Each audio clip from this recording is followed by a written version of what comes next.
उसे यकीन ही नहीं हुआ कि जिस राघव के साथ उसने बरसों जिंदगी बिताई वही उसे इस वीरान टापू पर मरने के लिए छोड़ने आया है। जैसे ही उसने खुद को बांध से आजाद किया, देखा कि राघव पहले ही यॉट पर चढ़ चुका था। वो पास में पड़े इकलौते औजार उठाकर सीधे जंगल की ओर भागी और उसने पहले ही यॉट के इंजन को रस्सी से चट्टान से बांध दिया था। जैसे ही राघव ने रफ्तार बढ़ाई, यॉट झटके से रुकी और राघव जमीन पर गिरकर पूरी तरह लुढ़क गया। दूसरी ओर तीरंदाजी में माहिर मीरा जानती थी कि ऐसा आदमी उसे आसानी से जिंदा नहीं छोड़ेगा। उसने बेलों से एक साधारण सा धनुष बना लिया। थोड़ी ही देर में राघव उसके पैरों के निशान पकड़ते हुए वहां पहुंच गया। मीरा को सांस लेने का मौका भी नहीं मिला था कि सामने से एक तीर आकर जमीन में धंस गया। ये देख राघव की हालत खराब हो गई। वो समझ ही नहीं पा रहा था कि उसने तो वही गलती की थी जो हर मर्द करता है। राघव झट से पेड़ के पीछे छिप गया और जमीन से एक नारियल उठाकर उछाल दिया। अगले ही पल नारियल तीर से 2 टुकड़ों में कट गया। इसी मौके का फायदा उठाकर राघव जान बचाकर भाग निकला।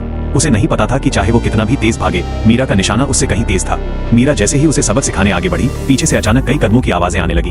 वो चौंकी, क्योंकि ये तो बिल्कुल सुनसान टापू था। तभी उसे सब समझ आ गया।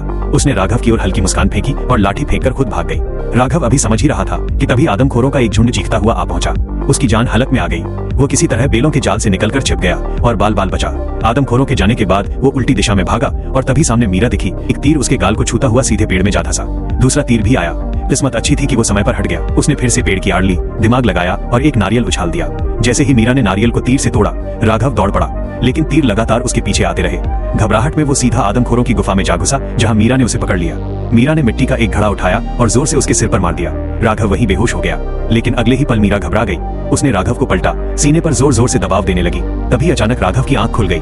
दोनों ने एक दूसरे की आंखों में देखा और समझ गए कि असल में वे एक दूसरे के बिना कुछ भी नहीं है। लेकिन असली परीक्षा अभी बाकी थी। वे गलती से आदमखोरों के जाल में फंस गए। बेहोशी की तीरों से उन्हें गिरा लिया गया।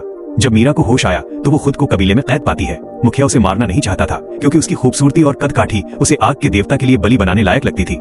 उधर बेहोश राघव को एक डोंगी में डालकर समुद्र के देवता के नाम बहा दिया गया। जैसे ही लकड़ियां जली, मीरा के चारों ओर आग भड़क उठी। उसी वक्त डोंगी झरने के किनारे पहुंची और राघव को होश आ गया।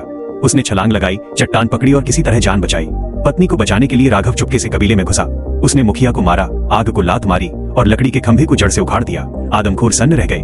राघव मीरा को कंधे पर उठाकर सीधे खाई में कूद गया। पीछे से भाले बरसने लगे। राघव ने खंभा घुमाकर उन्हें रोका, रस्सियां काटी और मीरा को लेकर किनारे पहुंचा। दोनों ने पल भर भी नहीं रुका। चुराई हुई डोंगी धकेली और उस डरावने टापू से दूर निकल गए। यही से शुरू हुई उनकी नई